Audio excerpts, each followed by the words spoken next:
اللهم صل على محمد وعلى آل محمد كما صليت على إبراهيم وعلى آل إبراهيم إنك حميد مجيد.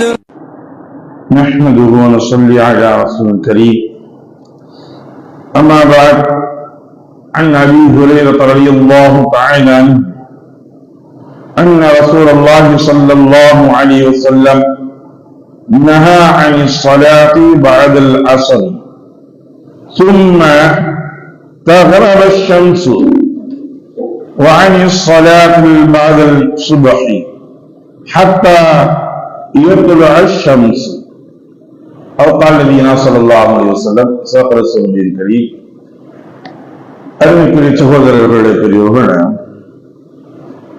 தொழுகை எல்லா நேரத்திலையும் தொழுகலாம். ஆனால் ஒரு 5 நேரங்களில் தொழுகுவது என்பது கூடாது, ஹராமான நேரம்.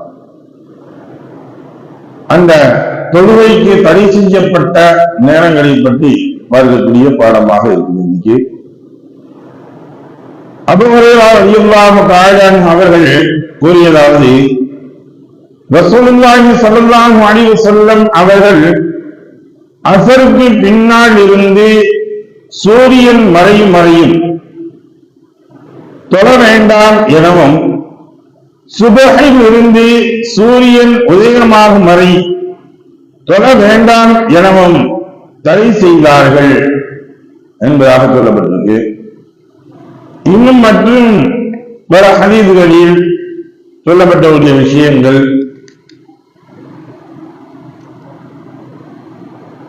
உக்பத் பின் ஆமிர் அல்-ஜுஹனி ரலியல்லாஹு அன்ஹு அவங்க அறிவிக்கக்கூடிய ஒரு அறிவிப்பு,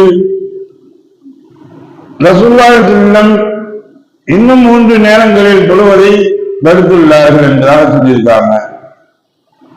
சூரியன் உதயமாக துவங்குவதிலிருந்து நன்கு உயரும் வரை, சூரியன் உதயக்கூடிய நேரத்திலிருந்து அது நல்ல வெளிப்படுகின்ற வரை தொழுவது கூடாது என்று ரசூலுல்லாஹி தடுத்தாங்க.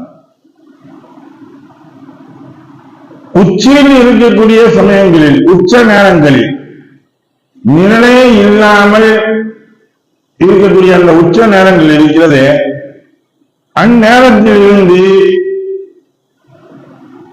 நண்பர்கள் மேற்கு சற்று சாயும் வரை, அதாவது நாம் ஒரு பொருளை வச்சா அப்படின்னா அதுக்கு நிழலே இல்லாமல் அப்படியே இருக்குது அப்படின்னா இது உச்ச நேரம் என்பதாக நாம் தெரிவிக்கக்கூடியது.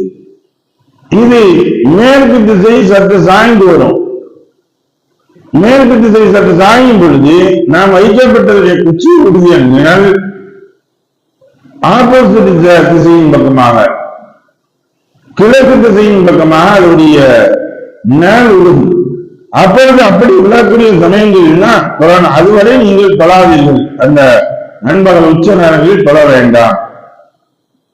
சூரியன் அசுத்தமானதில் இருந்தது மறைகின்றதே, அஸ்தமித்த அந்த நேரத்திலிருந்து தடைப்பட்டதிலிருந்து நன்கு மறையும் வரை, சூரியன் மறைஞ்சவன்னே தொழுவதில்லை, சூரியன் நன்கு மறைய வேண்டும். நன்கு மறைந்த உடனேயே வரை அதுவரை நீங்கள் தொழாதீர்கள் என்பதாக சொல்லியிருக்காங்க. ஆக இந்த 5 நேரங்களிலும் ரசூலுல்லாஹி ஸல்லல்லாஹு அலைஹி வஸல்லம் அவர்கள் நமக்கு தொழுவதற்கு தடை விதித்துள்ளார்கள். ஒட்டுமொத்த ஹதீஸிலிருந்து நாம் பார்க்கும் பொழுது எது அப்படின்னு தெளிவாக தெரிகிறது. அஸருடைய தொழுகைக்கு பின்னால் சூரியன் மறையும் வரை அந்த தொழுகையை தொழுகலாம். எப்ப அந்த அஸருடைய தொழுகை நான் இமாம் ஜமாத்தோட தொழுகை பள்ளிவாசல தொழுகை முடிஞ்சிருச்சுங்க, இது கூட தொழக்கூடாதுன்னு சொல்ல, அப்படி கிடையாது. நீங்க உங்களுக்கு அதனுடைய தொழுகையை நீங்கள் தொழுது கொள்ளலாம். அப்ப நம்ம அஸர் தொழுதுட்டோம் அப்படின்னா அதுக்கு என்ன தொழுகிறத நம்ம தவிர்த்து வரணும், பாக்கி தொழுகைகளை. அதே சமயத்தில் சூரியன் மறைமறை வஜருடைய தொழுகைக்கு பின்னால் சூரியன் உதயமாகும் வரை தொழுவது கூடாது. வஜர் தொழுதுட்டோம், அப்ப ஒன்னே ஒன்று முதல்ல இங்க ஒரு சர்ச்சை இருக்கு. ஃபஜ்ருடைய முன் சுன்னத்திற்கு மட்டும் இங்கே அனுமதி இருக்கின்றது.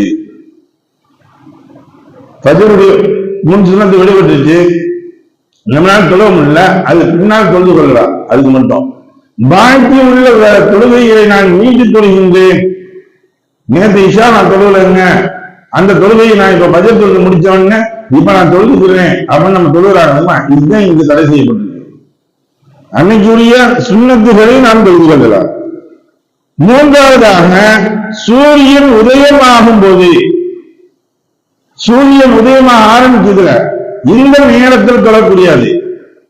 ஏன்னா மற்றொரு ஹதீஸ்களில் வருகின்றது, சூரியன் உதயமாகக்கூடிய நேரமும் சூரியன் உச்சத்தில் இருக்கக்கூடிய நேரமும் சூரியன் மறையக்கூடிய நேரங்கள் இதெல்லாம் ஷைத்தானுக்குரிய நேரம். சூரியன் மறையும் போதும் சூரியன் உதயமாகும் பொழுதும் ஷைத்தான் கும்புகளுடன் வந்து அந்த இதாகிட்டு சொல்லப்படுது அந்த ஹதீஸ். அப்ப அந்த நேரங்கள் இபாதத்துகள் என்பது கூடாது. இப்ப இவர் என்ன செய்யறாரு, சூரியன் மறைந்ததிலிருந்து அது அடிவானத்திலிருந்து உயரும் வரை, அடிவானத்திலிருந்து அது உயர்ற வரையும் கொஞ்சம் உயர்ற வரையும் நம்ம என்ன செய்யக்கூடாது, தொழுவது கூடாது. அதனாலதான் நம்ம கணிப்பு வச்சிருப்போம், சூரியன் உதயக்கூடிய நேரத்தை கொண்டு அடுத்து இஷ்ராக்குடைய நேரத்தை கணிப்பிடுவார்கள். எக்ஸாம்பிளுக்கு ஒவ்வொரு நேரத்திற்கு பார்த்தோம்னா 20 நிமிடங்கள் இடைவெளிகள் இருக்க வேண்டும். சூரியன் மறையக்கூடிய நேரத்திலிருந்து சூரியன் உதைப்பதிலிருந்து 20 நிமிடம் கழித்து நாம் தொழ வேண்டும். அதே சமயத்தில் மறையீடு வேகமா மாறும், உதயமாகிறது லேட்டா கொஞ்சம் அப்படியே அந்திரிக்கும். அடுத்து சூரியன் உச்சியில இருக்கக்கூடிய சமயங்களிலிருந்து சற்று சாயும் வரை, அது கொஞ்சம் ஜாண்டியா போது நினைவுகள ஆரம்பித்தால் நாம் தொழுகிறோம். அந்த உச்சத்தில் இருக்கக்கூடிய சமயங்களிலும் தொழுவது கூடாது. சூரியன் பொன்னிறமாகும் போது மறையக்கூடிய அஞ்சாவதாக என்னது, சூரியன் பொன்னிறமாக மறைகின்றது. மறையக்கூடிய அந்த பொன்னிறமாக சமயங்களுக்கு முன்னால் அது வரும், கோல்டு கலர்ல அதே சூரியனை பார்த்தோம்னா தெரியும் பொன்னிறமாக.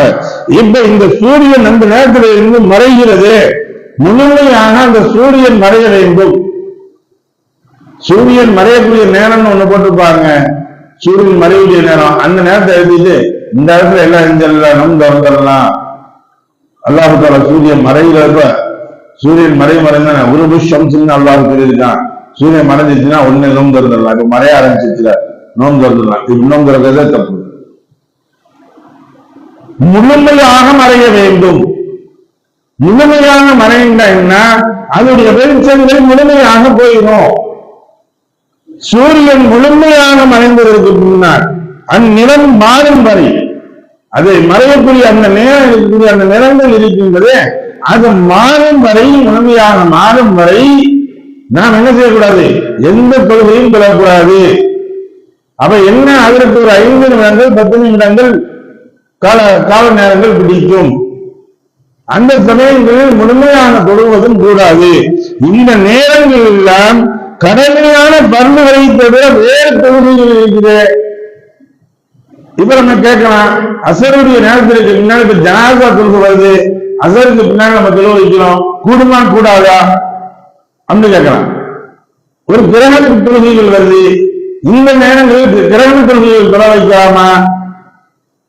ஏன்னா கிரகணம், சந்திர கிரகணம் ஏற்படுது அல்லது சூரிய கிரகணம் ஏற்படுதுன்னா அது ஏற்படக்கூடிய நேரங்களில் தொழ வேண்டும் அப்படின்னு ரசூலுல்லாஹி நமக்கு சொல்லியிருக்காங்க. இந்த நேரங்கள்ல ஏற்படுது, இப்ப இது தொழுகலாமா கூடாதா அப்படின்னு கேட்டா, இப்படியாக்கும் தொழுகைகள் சூரிய கிரகணம் சந்திர கிரகணத்தில் கிரகணக்கூடிய தொழுகைகள் அல்லது ஜனாசாவுடைய தொழுகைகள் ஒரு நேர்ந்துகிட்டாரு, எனக்கு இந்த காரியங்கள் நடைபெற்று அப்படின்னா நான் இந்த நேரத்தில் நான் தொழுகிறேன் அப்படின்னு நினைந்துகிட்டாரு, நீயத்து வச்சுக்கிட்டாரு, நேர்ச்சி செய்து கொண்டார். அப்ப இங்கதான் நம்ம தொழலாமா கூடாதா? அவரை வேற நேரத்தில் தொழ முடியாது, அவர் நேர்ச்சியை நிறைவேற்றியே தீர வேண்டும். அப்ப அது அவர் தொழலாம். வெளியூர்ல இருந்து வர்றாரு, வெளியூர்ல போயிட்டு வரலாம், காணிக்கை சபையுடைய காணிக்கை என்ற காய்ச்சல் தொழுவாங்க. இந்த காணிக்கை தொழுகையில் இதெல்லாம் தொழாம இப்படி உள்ள தொழுகைகள் தொழுவது பிரச்சனை இல்லை. ஒரு காணிக்கை தொழுகையோ அல்லது ஜனாசாவுடைய தொழுகையோ அல்லது கிரகண தொழுகையோ இது போன்ற தொழுகைகள் செய்வதெல்லாம் கூடும். ஆனால் கலா தொழுகைகள் வேற பரல் தொழுகைகளை மேற்கொள்ளக்கூடியது. இது போன்ற தொழுகைகள் இந்த இடத்துல நம்ம தவிர்த்துக்கணும்.